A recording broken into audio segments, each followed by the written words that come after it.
All right, now that we've moved into Photoshop, that gets a little bit more complicated, especially if you are new to Photoshop. We're going to be working a lot with selections and channels, and I think you'll be able to follow along, but you might not understand everything that we're doing. So I'm going to go slow and make it so you can follow along, and I really recommend just any kind of Photoshop classes or tutorials online that deal with selections and masking. Those will be super helpful, especially when blending along these transition lines and combining sky and foreground shots. So to get started, I'm going to select both of these layers and duplicate them by hitting Command J. And I do that because I like to put the originals in their own group by holding Shift and clicking on this folder icon. That way I have the originals safe in case I need to go back. The next step that I'll be doing is I will be naming the layers. I'm going to name this one the Milky Way, and this layer is our foreground. I'm going to move the foreground on top so we can see the foreground. And immediately what you'll notice is the foreground is not as large as the Milky Way. This will create some issues in our blending. It's also not completely aligned properly here. What it will mean is that we'll have to do some cropping. We're going to have to probably move the sky down a little bit to compensate in areas, but we'll get to that. So with these two selected, I'm going to go to Edit, and I'm going to hit Auto Align Layers. And I've done this twice, and I've found that the projection as auto is good, and I'm also checking down here this geometric distortion. And the reason I'm applying that is because when we did our panos, we did that boundary warp tool, and we put that to 100, and that warped our photos a little bit. And so to now compensate for that warping, we are going to check this geometric distortion. That will attempt to realign these what were warped bluffs around the horizon, along the horizon, excuse me. So this, when you check that checkbox, it does take a little bit longer. But without it, I found it very difficult to make an accurate selection of this photo. So we have our foreground and our background and our stars, and it looks like it did a great job aligning, but it's not perfect. It's definitely not perfect. Like, we've got this bluff over here, and when I turn off the foreground, the bluff's all the way over here in our Milky Way shot. And this would really confuse a lot of people when they're trying to put this image together. So this is a good example of one that didn't properly align, and we'll show you how to overcome that. So the first thing that I want to do is I'll explain what I'm trying to do. What I want to do is make a layer mask on our foreground layer and hide everything, hide the sky from our foreground layer, so it's just foreground. And what that will look like is this. We'll get this great Milky Way above the foreground that we love, but right now that would look like crap if we did it this way. That's the end goal, though. We want the sky to be removed from the foreground. That's the goal. That's what we're aiming at. So how do we do that? The way that we can do that is our best ally in doing this, our best tool, is going to be the quick selection tool. The shortcut for it is W, and what a lot of people like to do is find a color channel that has a high amount of contrast between your foreground and your sky. And if you choose one of these color channels with a lot of contrast, it's going to help the quick selection tool make a more accurate selection of the area that you're trying to select. And again, the area that we're trying to select is the sky above the foreground in the foreground shot. So I think green has the most contrast along this line. You can see if we go to red, this channel, there's not much contrast here between the sky and this piece of foreground. There was a lot of red in the land because of the light coming off of page, so that's going to make our selection tool not work as well. Whereas when we use green, the there maintains contrast between the land and the sky there. So I'm going to hit W, and I'm going to start making a selection of the sky. Oh, see what I did here? I actually am highlighted on the blue channel. I've got the green one visible, but I'm highlighted on blue. I want to make sure that I'm on the green channel when I do this. So I'm going to go back and click on the green channel, and then go to the quick selection tool, and then I'm going to start drawing my selection.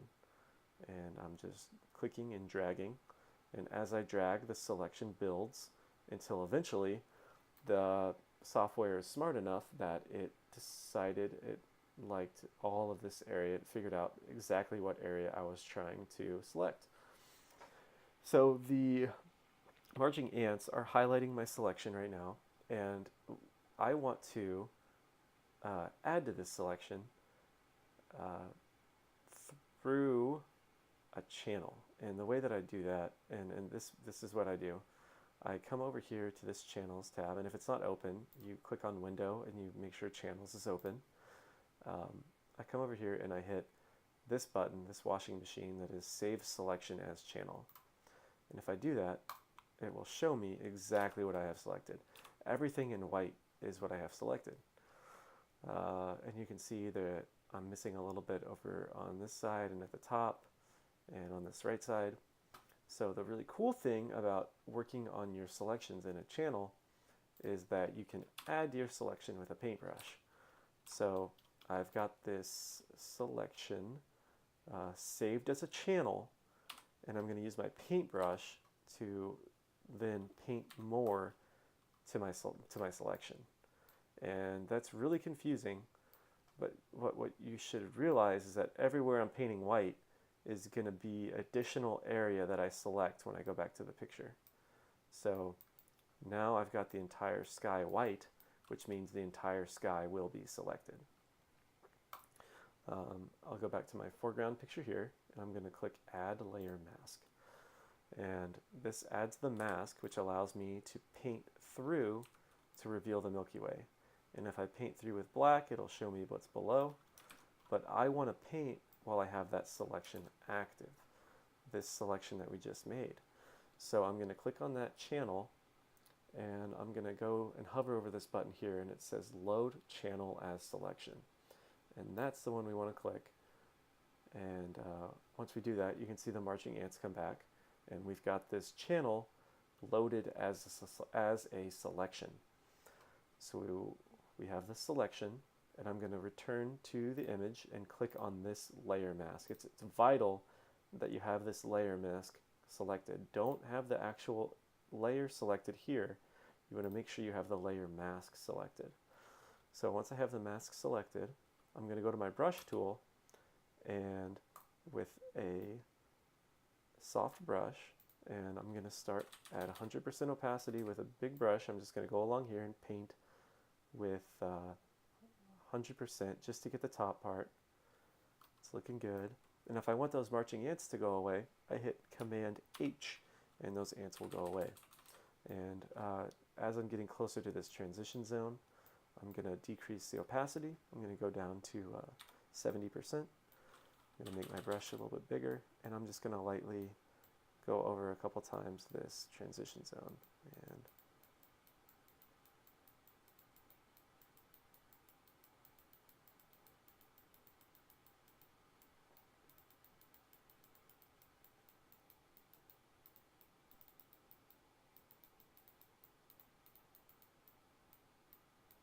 okay, so what you're seeing here is a little bit of trouble. We've got some areas that are very bright. It looks like a star, but I think it might be a street light in this section. Yeah, that's actually a street light, but it's not including this bluff. It looks like this bluff was excluded from the selection of the foreground. So we're going to need to restore that.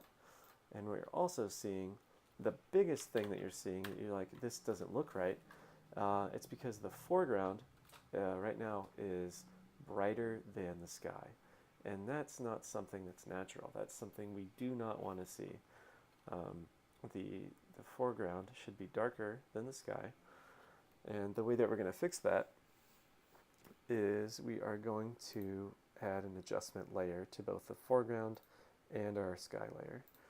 The one in the foreground is going to decrease a little bit of brightness, and the one in the Milky Way, we're going to increase the brightness.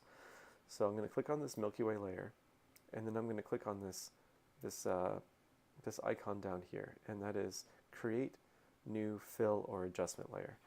And unfortunately, the way the video is being recorded, you won't be able to see what I select, but I'll just tell you. You click on this, and it'll have to give you a pop-down menu, and you want to select Brightness/Contrast.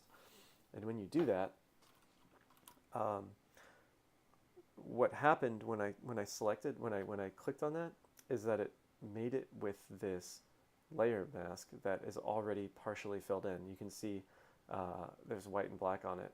We want to make sure that when we make this adjustment layer, we don't have anything selected. So I'm going to actually undo what I just did. Edit, undo. And before I make that adjustment layer, I'm going to hit Command D. And that deselects everything I have active. And now when I hit New Adjustment Layer and I go to Brightness/Contrast, that layer mask doesn't have anything inside of it. So when I start making my adjustments in here, if I increase the brightness, it's going to impact everything. So I'm increasing the brightness, and now this bluff doesn't look as weird, because before that bluff was way too bright compared to the sky. Now it looks much better. In this area, we've got a little bit of weirdness here, but the biggest thing we've got is we've got a misalignment of the pixels. The actual features of the landscape are different due to distortion and image size.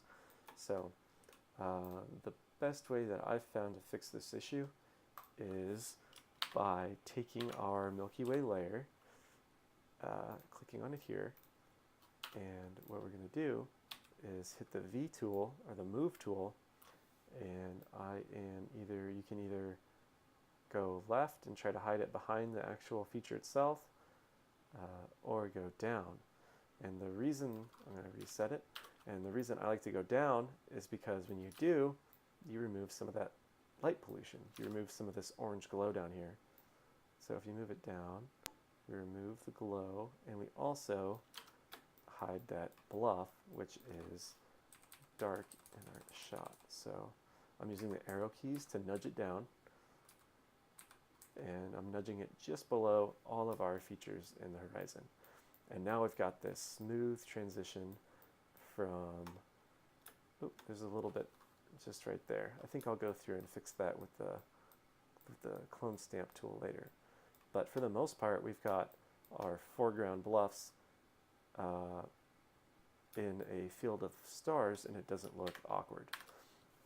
So I think that's a good spot for this video, just getting that selection down in the channel. Like we made a selection first, and then we refined our selection using the channels window over here. So that might take a couple times to digest, and but it's super helpful when you're trying to blend these two elements of the shot. So up next, we are going to crop our image in and get rid of this, the missing pixel areas. We're going to fix the little party that was going on down here, and we're also going to increase some brightness and color correct in here. So there's still a lot to do on this one, and we'll do it next.